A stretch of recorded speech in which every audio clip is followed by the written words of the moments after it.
Once upon a time, there was a joyful day when a beautiful baby boy named Adam came into the world.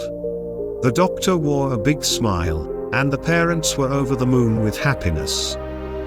"Let's call him Adam," the mother exclaimed, and the father happily agreed.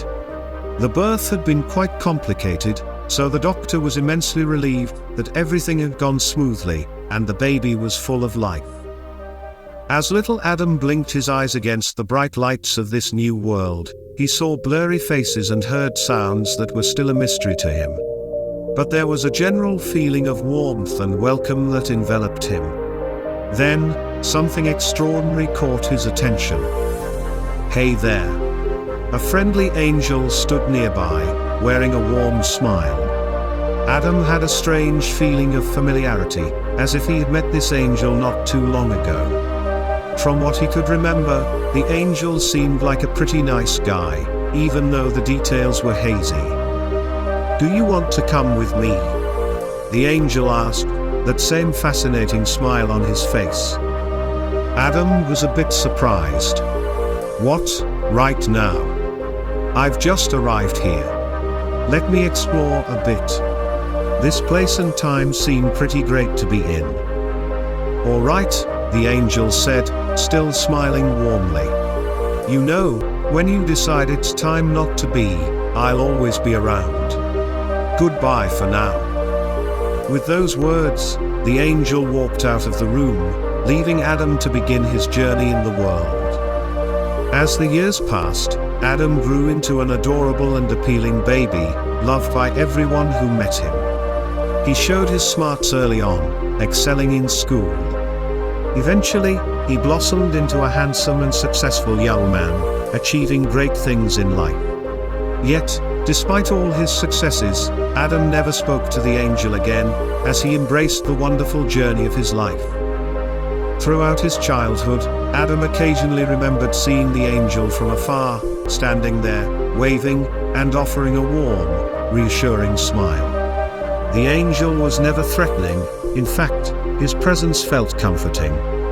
These were the times when Adam faced schoolyard bullies, when his mother's health was failing, and when senseless racial violence forced his family to change their home. The angel watched over him during all these challenges but never approached. Adam's life, for the most part, was kind and benevolent. He excelled in school and, in his professional life, ascended the corporate ladder faster than his peers. However, this steady climb towards success hit a sudden bump when he fell in love and had his heart broken.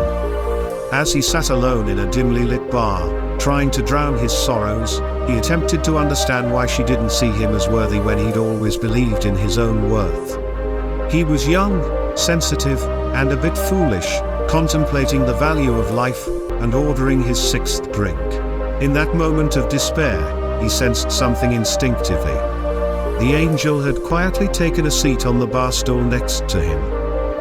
"No, not you," Adam exclaimed, surprised by the angel's unexpected presence. "But surely you've thought about taking that journey with me, haven't you?" the angel asked gently. "Come on, give me a break," Adam protested with a faint smile. "I didn't mean all that stuff said. Life is good, just like this whiskey.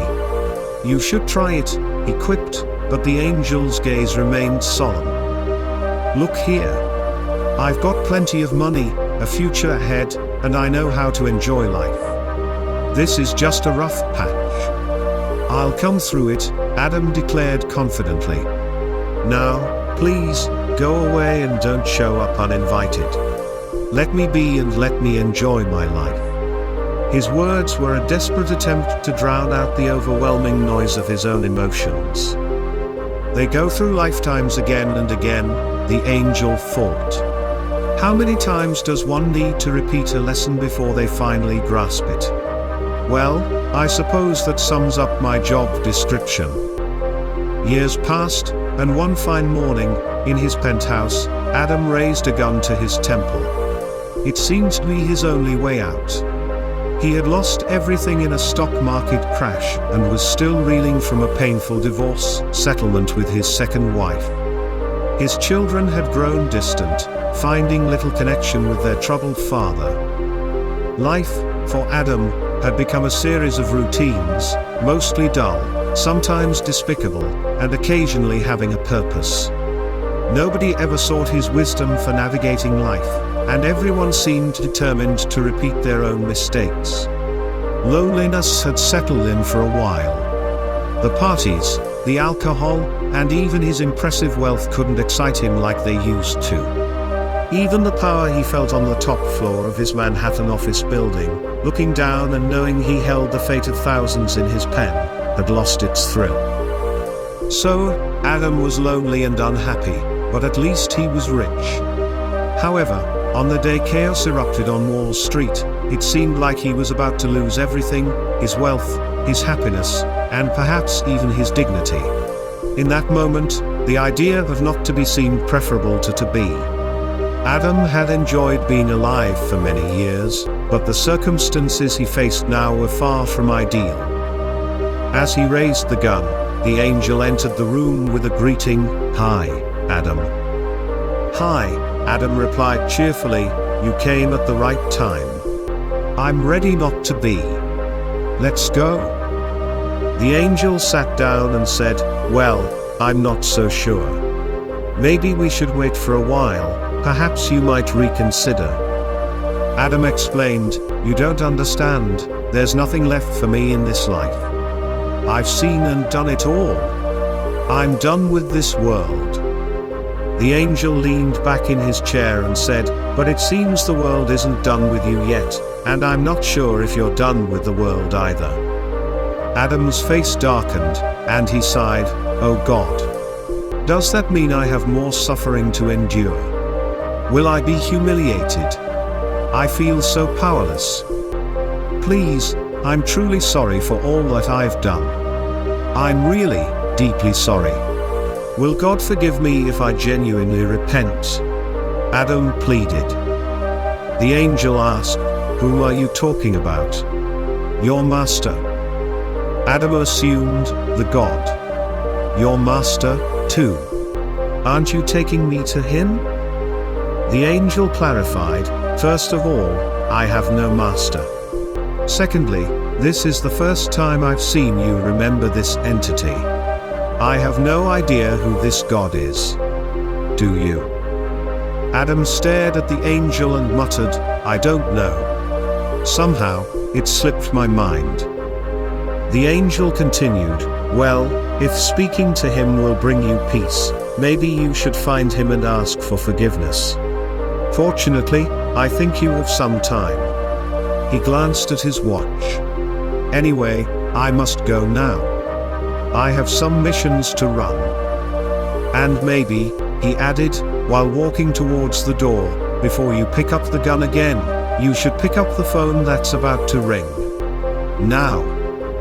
The phone rang, and Adam, absent-mindedly, picked it up. Someone on the other end spoke excitedly. There was going to be a bailout. He was saved. He wasn't going to be poor or humiliated. He had a second chance. Perhaps God had heard his repentance. He was rich again, and maybe, just maybe, he could find happiness once more. Years passed. As Adam relaxed in his summer house, he felt good about himself. He had taken control of his life, donated to social causes, made amends with his children, and even found a kind, attractive partner. Life had given him a second chance at happiness. Adam had chosen a different path in life, one without the entanglements of marriage. He immersed himself in yoga and delved into spirituality, exploring everything from Zen to Karma and Christianity. His bookshelves overflowed with self-help books, and he believed he was finally finding peace for his soul. So, when the angels strolled in, Adam welcomed him warmly. "Come, my friend. I've been wondering where you were all these years," Adam greeted with cheer. The angel replied calmly, "You know, I'm always around." "You see," Adam continued, "I could never thank you enough. You intervened, and I escaped a life-altering mistake. I got a second chance to live my life in a better way and to seek God, as you suggested. I'm glad that you're happy, the angel said. Adam looked into the angel's eyes and asked, "You were joking when you said you don't know God, right?" The angel simply shrugged and replied, "No, I never joke, and I never lie. I truly don't know who you're talking about." Adam felt a wave of discomfort wash over him. His belief had been shaken, contrary to everything he'd read in books and held in faith. But he decided to leave the matter at that. Anyway, Adam changed the subject. "Tell me, how is the world going to end? Can you share your secret with me? Solar flares, a meteor shower, nuclear war.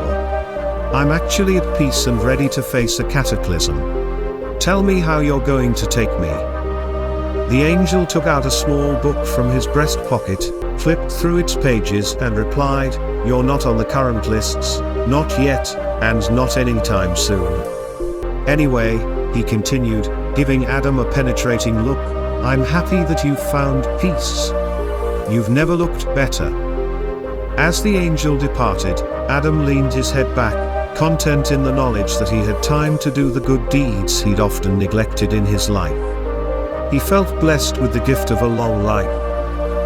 But as he tried to turn painfully in bed to ring the bell, sharp pain, frustration, and helplessness brought tears to his eyes.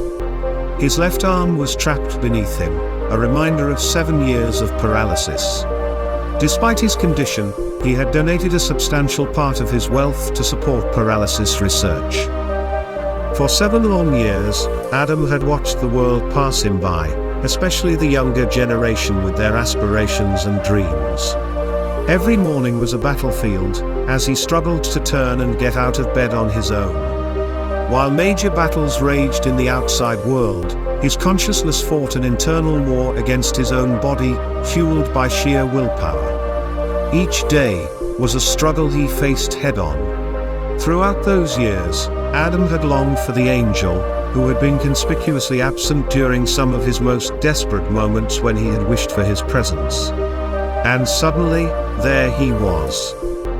Adam was now a lonely, rich, wise, respected, dependent, crippled, and pained man. "Hi, Adam," the angel said softly. "You rascal. Finally, you've come. I've rewritten my will 7 times waiting for you," Adam chuckled, tears welling up in his eyes. "You never told me this," he gestured at his own condition, "when you said you'd be away for a while," Adam accused. "Well, it slipped my mind. Besides, it wouldn't have made any difference," the angel replied calmly. "Why didn't you come earlier, my friend? Why have you been so unkind to me?" Adam questioned. "Well, you always wanted something from life. You wanted to get better, enjoy life, figure out life, correct life, win battles, conquer your illness. You were quite attached to it. You were busy with the business of life, so I didn't want to disturb you," the angel explained. Adam held the angel's gaze and confessed, "You know, I've finished with the business of life. There's only one thing left. I wanted to find God. I wish I had more time." The angel stared back, realizing he had nothing to add on the subject of God. "You know," Adam continued, "I want some real answers now that I'm ready to come with you. I think I deserve the truth. Tell me, who are you really? How can you don't know God? Are you deaf?"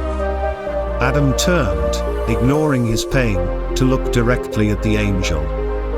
The angel met Adam's gaze with ancient eyes and an eternal sense of serenity. "I am time," he said.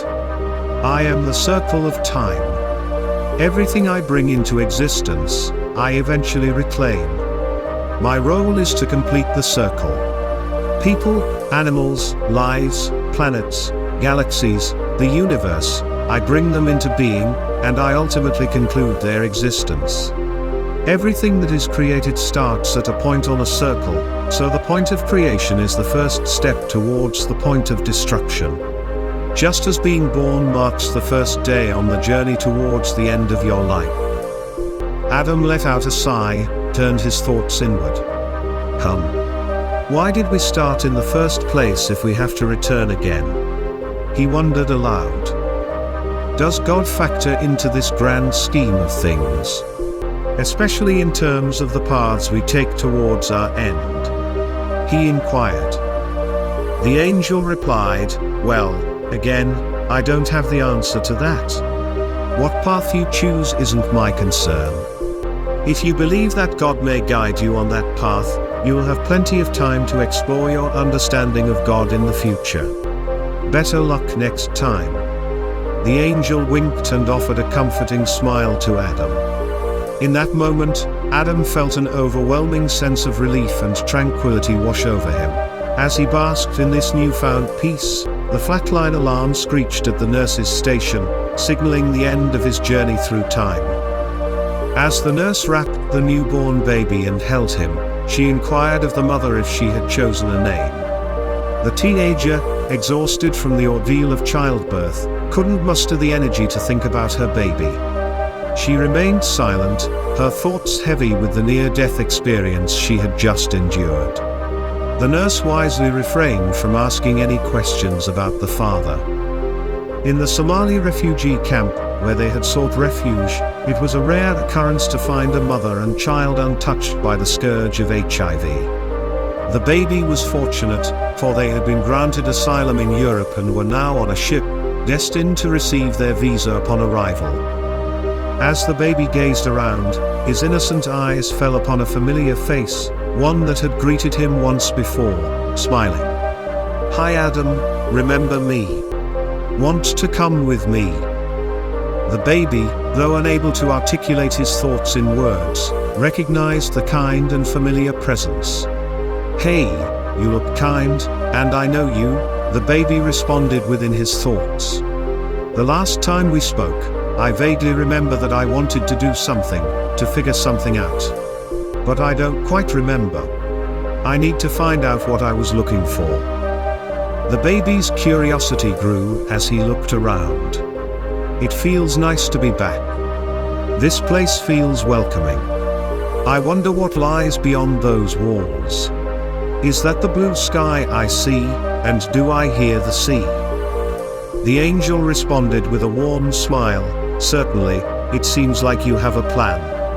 You'll have plenty of time and numerous opportunities to unravel those mysteries. I'll see you around. I have plenty of work out here. Goodbye for now. As the baby nestled in his mother's arms, he felt an overwhelming sense of affection, love, and comfort. Words and memories eluded him, and he once again embraced the world with the innocent wonder of a new life. In his thoughts, he concluded, life is good. As the angel walked away, he pondered, how many times? How many lifetimes?